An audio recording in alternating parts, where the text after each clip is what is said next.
Jeremias 30 e 31. Eu quero passar alguns textos para vocês. E eu gostaria de falar, meus irmãos, ou que nós pensássemos, esse Deus que não nos criou para a perdição. Eu creio que Jeremias está fazendo uma abordagem nesse ponto aí. Deus não criou, não nos fez, não nos chamou, não nos selecionou para nós nos perdermos. E que sentido de perdição?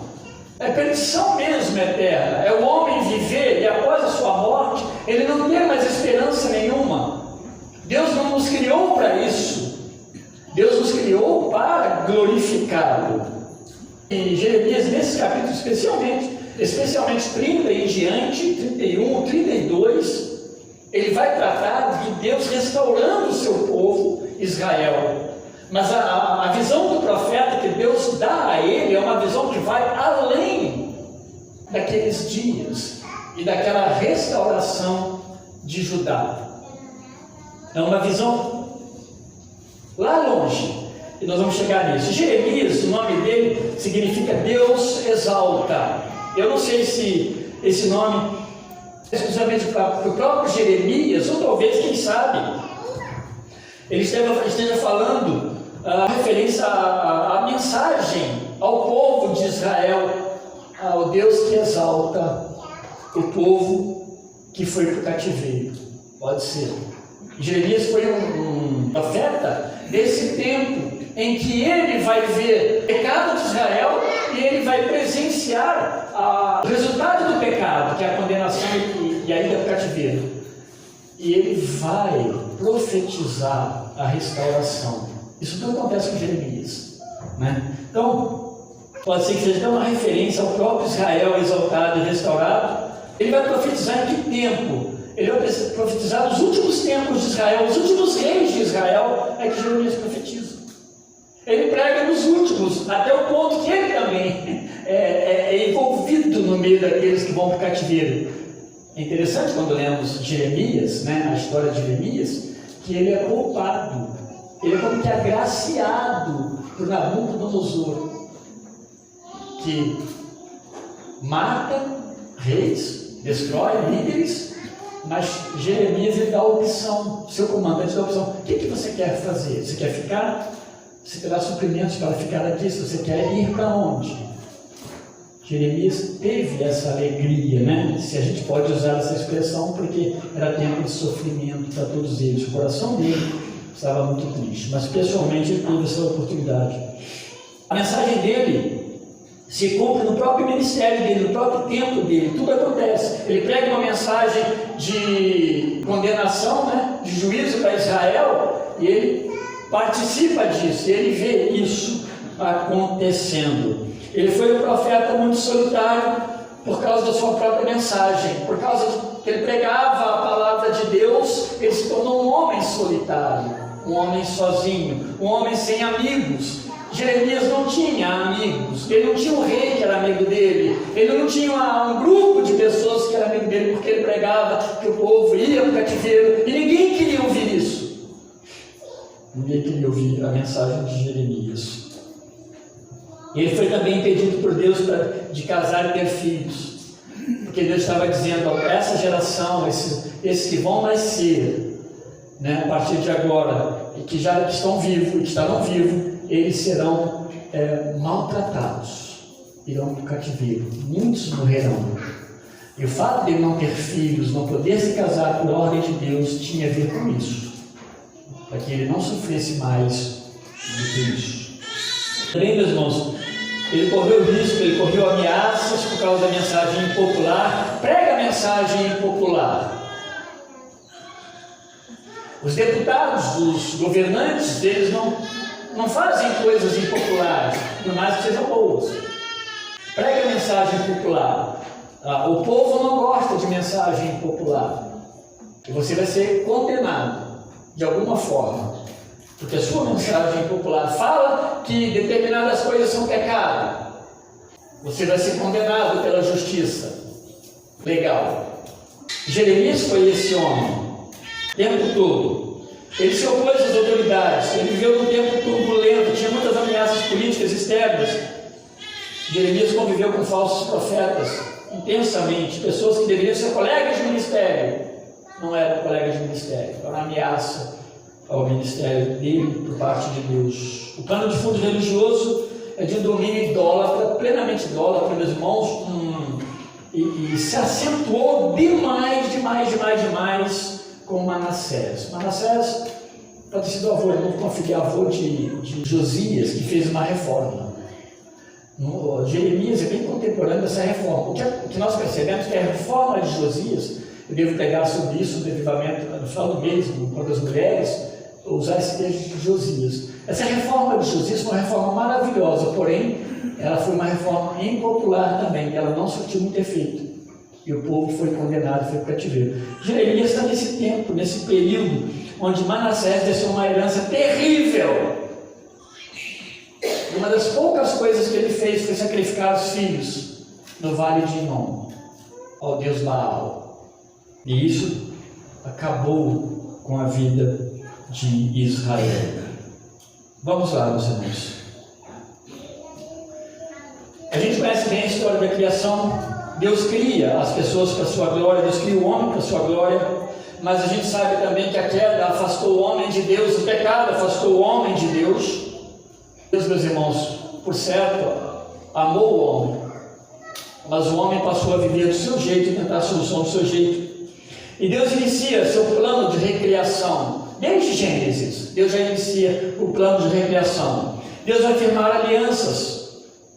E Deus, depois que Ele fala que Ele vai cuidar, Ele vai salvar, Ele vai redimir o homem pecador, e Ele começa a trabalhar no seu plano, Ele vai firmando então aliança, para que seu povo possa ter um relacionamento com Ele. Deus vai separar um povo para servi-lo, ainda que esse homem esteja no pecado e distante de Deus.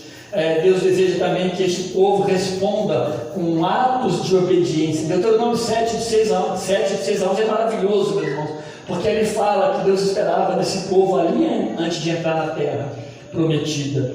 O tempo vai passando, Israel afasta cada vez mais de Deus, esse Deus que os amou profundamente, os libertou do Egito e os conduziu a uma terra onde eles não fizeram nada. Não fizeram nada. Deus é quem dá as vitórias. Deus é quem criou a uva. Deus fala isso aí. Os poços estavam cavados. Havia água, porque Deus já deu esse tempo. Então esse tempo de Jeremias, meus irmãos, são os últimos momentos, então, desse povo de Deus, desse povo de Israel, especificamente o povo de Judá, como o povo de Deus na sua própria terra. Jeremias está nesses últimos momentos, esses últimos tempos. No início desse livro de Jeremias, existe um chamado. É interessante, a gente fala assim, Jeremias já profetiza que não há mais chance. Sim, mas no início do livro, ali por volta do capítulo 5, há um chamado ao arrependimento, como se desse tempo ainda. Então ali Deus chama ao homem a arrepender. Arrependa-se, Israel, arrependa, porque há chance para vocês. E aí, meus irmãos, não há arrependimento. Já a partir do capítulo 19, o tempo do arrependimento já passou. O limite de Deus foi alcançado, que Deus deu foi alcançado pelo pecado do homem. Jeremias 19, 10 e 11 diz assim: como se quebra um vaso de barro, quebrarei este povo, e não se poderá refazê-lo. Olha que coisa terrível. Não há como refazer o homem quebrado por causa do pecado. E o enterrarei em Tofete. Tofete é um lugar terrível. Tofete era inicialmente um lugar aprazível, tornou-se para Manassés um lugar de sacrifício, um lugar de morte. E vocês vão ser quebrados e enterrados em Tofete, porque não haverá outro lugar para o enterrar. Palavra dura do Senhor, porque já estourou, terminou o tempo da oportunidade para eles. Há possibilidade, há salvação, sim. E Deus está tratando disso nesses capítulos, que eu vou ler só os versos e fazer comentários breves. Então, Deus vai lembrar aqui que Ele vai restaurar Israel do cativeiro, porque Ele é o Deus do universo, o Deus da restauração. O Deus que cria o homem e recria para adorá-lo. Capítulo 30, deixa aberto aí. O verso 3... é bem claro essa promessa de retorno. Ele diz: porque eis que dias vêm, diz o Senhor, em que farei tornar do cativeiro do meu povo de Israel e de Judá, diz o Senhor, e torná-los-ei a trazer a terra que dei a seus pais, e a possuirão. Então ele agora está falando da restauração do povo que nem foi ainda para o cativeiro, mas vai, algumas décadas, nem praticamente 2 décadas dessa profecia, eles são levados cativos. E no verso 8 diz aí, meus irmãos, que será um dia de libertação da angústia. Esse é o sentimento que eles tinham, que eles deveriam ter lá no cativeiro. Eles nem foram. Esse é o sentimento que nós, o homem pecador, precisa ter. Sentimento de angústia, de incômodo, de incerteza com relação às coisas futuras. No verso 8 ele diz: porque será naquele dia, diz o Senhor dos Exércitos, que eu quebrarei o seu jugo de sobre o teu pescoço, e quebrarei as suas ataduras, e nunca mais se servirão dele os estranhos. Então Deus quebraria o jugo. O jugo é aquilo que prende, que faz com que o escravo seja preso, atado para servir a algum propósito. Deus quebraria esse jugo. No verso 9 ele fala um negócio muito importante, uma mensagem, né?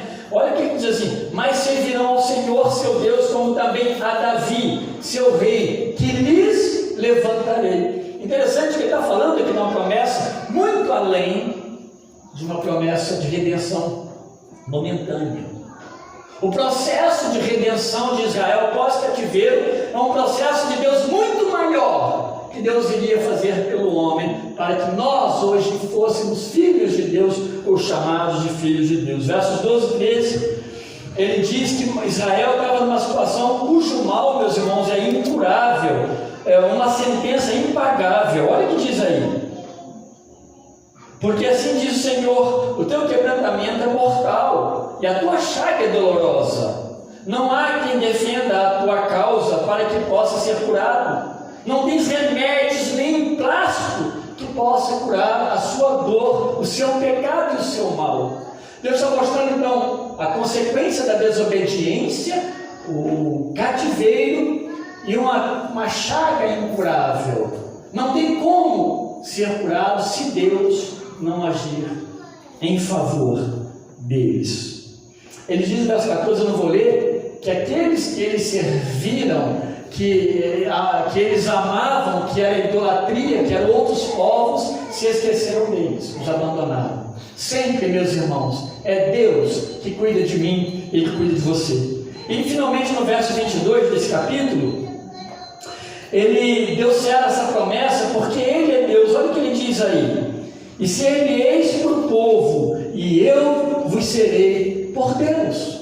Então Deus está dando a garantia do cuidado dele como Deus. Não é uma pessoa qualquer, não é um homem como nós, não é uma pessoa que talvez possa tenha poder de trazer algum tipo de ajuda ou libertação, mas um dia pode se esquecer. E pior, jamais pode dar a libertação do cativeiro da alma. E o verso 31, nós vemos algumas coisas maravilhosas. O que fez Deus fazer o que estava fazendo? O verso 3, ele é maravilhoso, porque ele vai nos dar essa resposta. Mas ele começa de novo do 31, naquele tempo diz o Senhor: serei Deus de todas as gerações de Israel, e elas serão o meu povo. Olha que Deus está confirmando para Israel o cuidado, o chamamento dele para numa condição impossível. Se Deus não agisse, meus irmãos, Israel jamais seria restituído como povo liberto. Ele diz no verso 2 que vai dar descanso ao seu povo.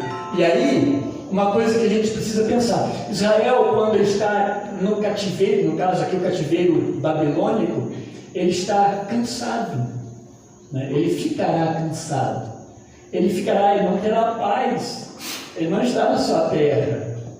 E pior de não estar na sua terra, ele estava como escravo. Ele estava trabalhando como lá no Egito, trabalhando muito. Deus está dizendo o seguinte: darei descanso ao meu povo Israel. E aí no verso 3 ele diz assim: há muito que o Senhor me apareceu dizendo, Jeremias, né? Com amor eterno te amei, também com amável benignidade te atraí. Esse é o amor de Deus. Esse é o amor que moveu Deus. A palavra, tanto para amável quanto para benignidade, é a mesma, resede em hebraico, significa muita coisa. Mas aqui o amor profundo de Deus. E não fomos nós que fomos buscar Deus, mas foi Deus que veio até nós e nos atraiu até Ele. Se você ama a Deus e serve a Deus, saiba que foi Deus quem te chamou. E se Deus te chamou, não negue isso. Deus te chamou para servi-lo. É o amor eterno de Deus. Com amor eterno eu te amei. O amor de Deus não é um amor recente. Não é um amor que começou quando nós caímos. É um amor que já existia por nós antes dele criar qualquer um de nós. Antes dele criar o mundo e nos colocar neste mundo maravilhoso. No verso 9, vai mostrar que Deus é esse Pai que socorre aqueles que o buscam em ação de arrependimento. Olha o que diz o verso 9: virão com choro e com súplicas os levarei. Guiá-los-ei aos ribeiros de águas por caminho reto, em que não tropeçarão, porque sou pai de Israel, e Efraim é o meu primogênito. Aquelas expressões é para mostrar que é o povo de Deus. Então, Deus fala que virá com choro. E choro, meus irmãos, e arrependimento é o que precisa mover o nosso coração. Porque se isso não acontecer, não há cristianismo verdadeiro. Nós vamos viver um cristianismo falsificado. Um cristianismo que não move o nosso coração para servir a Deus de verdade. Um cristianismo que, se chover, eu não posso ir à igreja. Um cristianismo que, se a igreja estiver a 2 quilômetros da minha casa, eu não posso ir. E assim por diante. Um cristianismo que não me leva a servir a necessidade do outro. Um cristianismo que não move meu coração quando alguém está morrendo sem Cristo, ou quando alguém está com uma necessidade material. Nós devemos tomar cuidado para que esse mundo, a secularização, não alcance o nosso coração. E nós não nos sensibilizemos com a necessidade dos outros. Se Cristo agisse assim conosco, estaríamos perdidos. Se Ele não fosse amoroso conosco. Verso 12 e 13, aí ele vai dizer que somente Deus pode transformar essa tristeza do cativeiro na alegria pela liberdade. Somente Deus poderia trazer isso de volta, porque não havia mais esperança para Israel. Eu estou falando de Israel, meus irmãos, especificamente, se nós olharmos para a Bíblia, esse povo é o povo de Judá, é o povo do sul. Eu estou usando como Israel. Não havia esperança, senão cativeiro para sempre. Diz o verso 12: hão de vir e exultar na altura de Sião, radiantes de alegria por causa dos bens do Senhor, do cereal, do vinho, do azeite, dos cordeiros dos bezerros. A sua alma será como um jardim regado, não seco, não árido. Quantas almas estão áridas? Quantas almas estão secas sem Deus? Israel estava assim, por causa do pecado foram levados para longe de Deus. Alma que eram jardins, que não eram jardins, áridos, secos, sem flor e sem vida. Mas mais do que isso, restauração de alimento. Isso significa prosperidade de Deus. Não é prosperidade financeira. O Deus está falando que Ele é o supridor. O Deus, quando Ele liberta com fartura. Porque o que Jesus fez por nós podemos ter certeza que não foi pouca coisa. Foi pleno e completo. Ele diz mais: a sua alma será como um jardim regado, e nunca mais desfalecerão. O que nós estamos vendo aqui com Israel, meus irmãos, a palavra de Jeremias está preparando para apontar plenamente para o Senhor Jesus Cristo. Enquanto você então pensa no Senhor Jesus Cristo, de fato a nossa alma regada, é um jardim regado, nunca mais desfalecerá. Em Cristo, nunca mais desfalecerá. Ele diz no verso 13: tornarei o seu pranto em júbilo e os consolarei, transformarei em regozijo, em alegria a sua tristeza.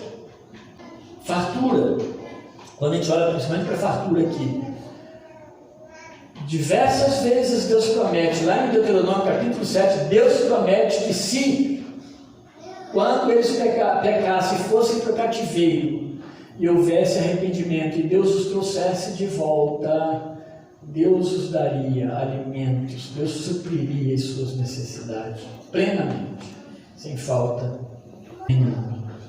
Versos 15 a 17, depois nós vamos finalizar com os versos do 30 em diante. A esperança para o futuro. Esses versos estão falando disso. Jeremias está falando com um povo que estava indo para o cativeiro e era inimigo de Jeremias. E toda vez que ele anunciava uma mensagem, ele era levado para o calabouço, ele era preso, ele era bofeteado, ele era tirado dele o alimento, o pão, era tirado dele a água. Houve um momento que Jeremias falava: Senhor, tem como me livrar disso? Como eu posso fazer? Esse povo não me ouve. Esse povo não ouve o Senhor. É nesse contexto que ele está trazendo agora uma mensagem de esperança. Só Deus faz isso, meus irmãos. É só Deus em Gênesis 3,15, após o pecado, é que anuncia a redenção logo após o pecado. Deus não é de verdade como um de nós, que guarda rancor e ressentimento. Deus não tem esses problemas. Lá Deus providenciou, aqui Deus está falando já, antes de acontecer, que eu os amarei. É o meu amor eterno que os trará de volta para mim.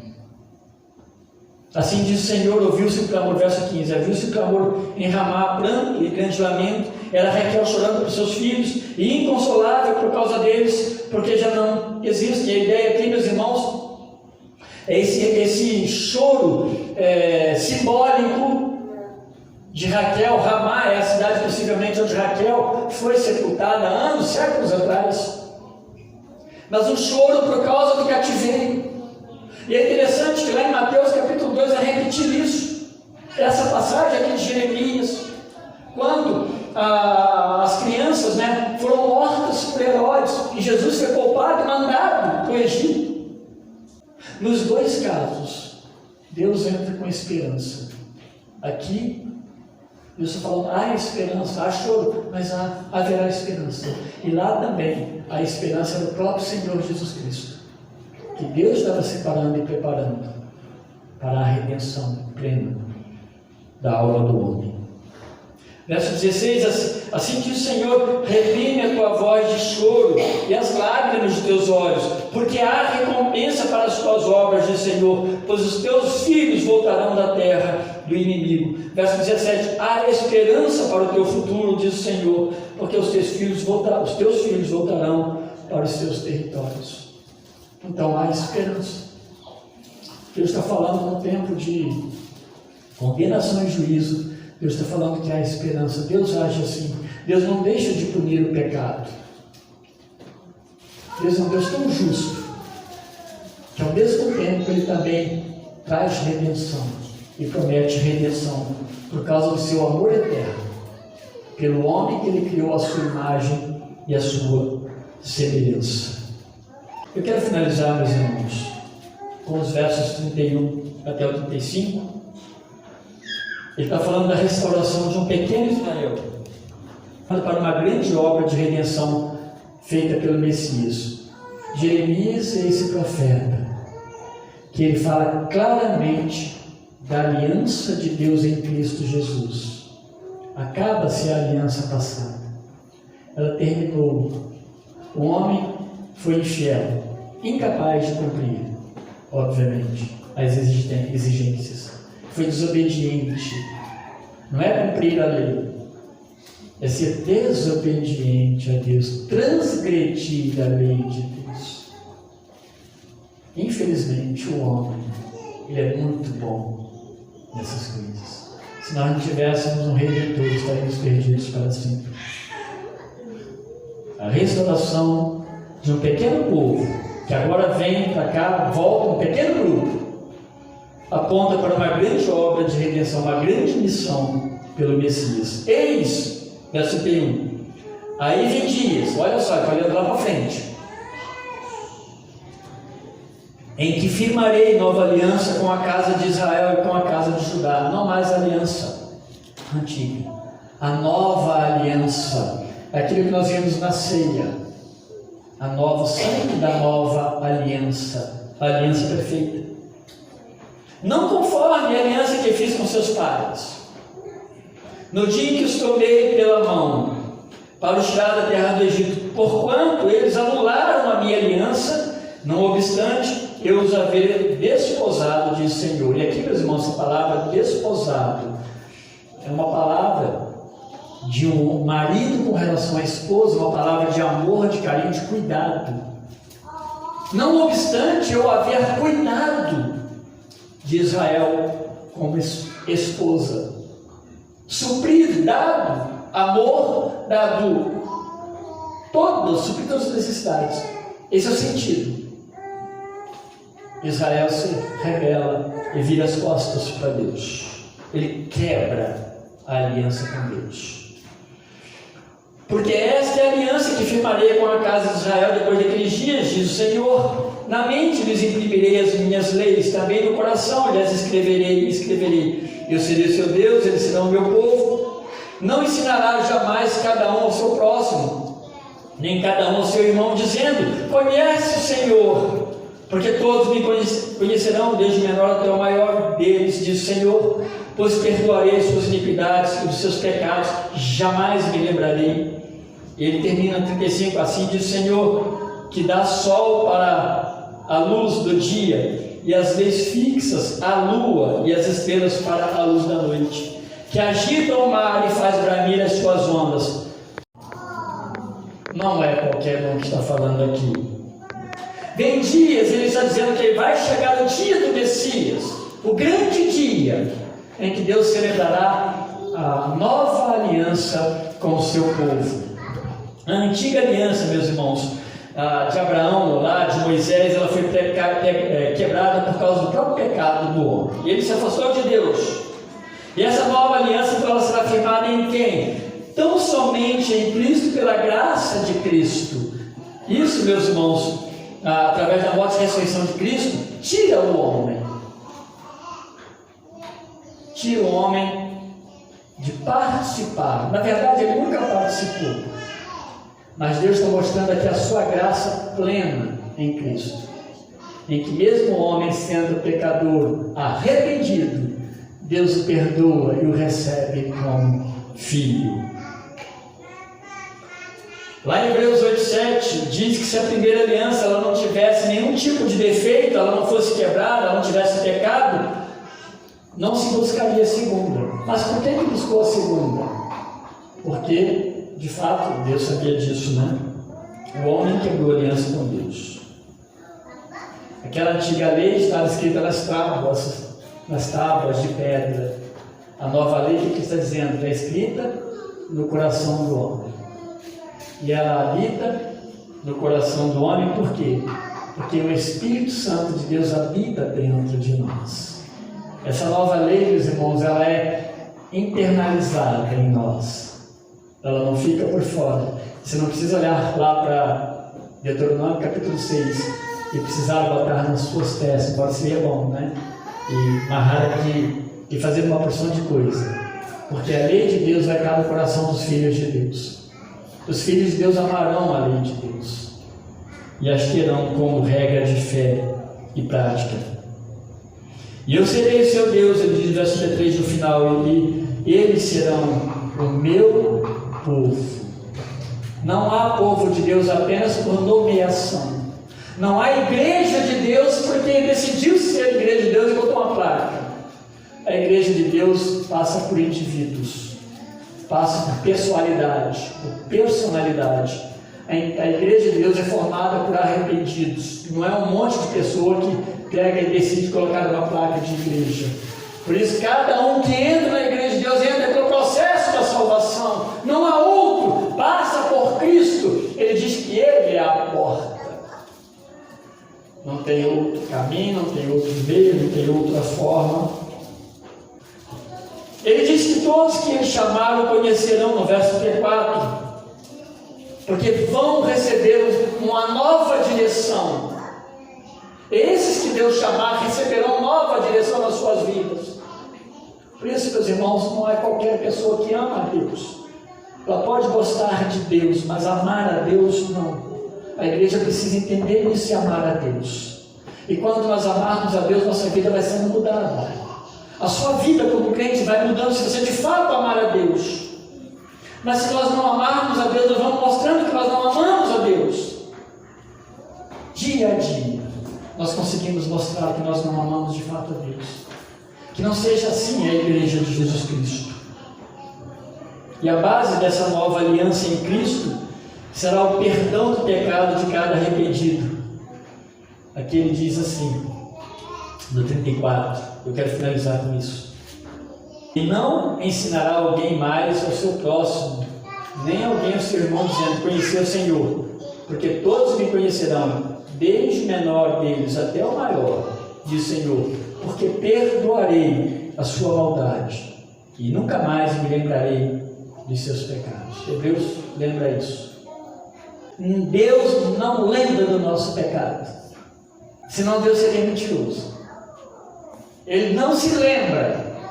E como Deus faz isso, eu não sei. Deus é Deus, Deus sabe disso tudo. Deus conhece os fios de cabelo da sua cabeça. Eu não quero ser um intérprete literal aqui, mas eu quero dizer o seguinte: quando Deus diz que Ele não lembra mais, é porque Ele te perdoou plenamente. Aquele que você chegou a Deus em arrependimento, Deus o perdoou e deu uma nova vida. Por isso que não há insegurança da salvação. Por isso que a salvação ela é plena, ninguém perde a salvação. Porque quando alguém diz que perde a salvação, ele está dizendo que Deus não é pleno, Deus não é perfeito, Deus não é completo. E muitas igrejas estão ensinando que se perde a salvação. O próprio Hebreus vai falar que o sacrifício de Cristo foi único, uma única vez por todas. Porque numa única vez Ele cumpriu e pagou todo o nosso pecado. Então, Ele perdoa e não se lembra. O seu pecado, aquilo que te condenava, não é mais colocado na lista de Deus, para que Deus de vez em quando olhe. Ah, pois agora eu lembrei aqui do seu João, né? Aquele João lá da igreja batista, daquela cidade. Eu lembro que ele fez os pecados. Deus não tem isso, meus irmãos. Deus nos dá paz. Deus nos liberta plenamente. É por isso que a igreja precisa congregar. É por isso que a igreja precisa adorar com seriedade, com comprometimento, porque não foi pouca coisa. Entendam isso. Não foi qualquer coisa. Eu não posso administrar a minha vida do meu jeito. Se eu começar a fazer isso, eu não entendi o que Deus fez por mim. O grande perdão de Deus para comigo. No entanto, se eu compreendo isso, eu amo, eu sirvo, eu me entrego, e eu vou trabalhar para servi-lo. Eu vou ser um missionário onde eu estou. Eu vou falar do Evangelho que muda a vida, que transforma corações. Eu vou cuidar das necessidades da minha comunidade. Eu vou me envolver na minha comunidade. Eu vou me envolver na necessidade dos outros. Porque eu sou cristão. Porque Deus me perdoou e transformou-me plenamente. Não ficou sobras nesse projeto, nesse trabalho de Cristo. Foi pleno. Cristo morreu na cruz, meus irmãos. Cordeiro de Deus imaculado, sem pecado, sem mancha, sem nenhum defeito. Salmo 24 diz que somente os puros e limpos de mãos e coração é que adentrarão a presença de Deus. O Salmo 24 ele termina falando que quem é o Rei da Glória?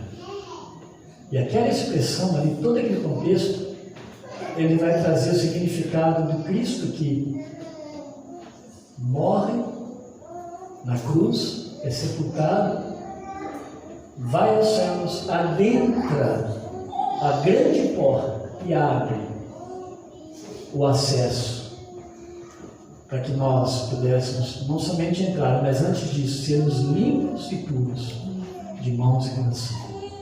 É o Cristo que faz a obra completa que fez na sua vida. Então eu quero terminar dizendo: você como cristão, membro desta igreja ou não, se você ama a Deus e compreende isso, de fato o ame e o sirva. E ore a Deus para que no seu viver diário, no seu culto a Deus, na sua adoração, você seja sincero e você corresponda, na verdade, não como alguém que vai fazer melhor para Deus, mas corresponda como servo de Deus, no seu serviço, na sua adoração. Muita coisa vai melhorar na sua vida e na sua casa, não tenha dúvida disso. Se você ainda não compreendeu o plano de salvação, esse é o Cristo que morreu por sua vida para te salvar, e você precisa crer nele.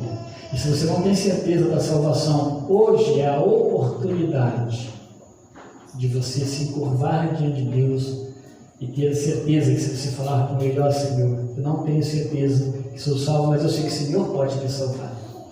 Cristo te salva, e Cristo te dá a vida eterna, e perdoa o seu pecado, e jamais se lembrará dele. Deus nos abençoe.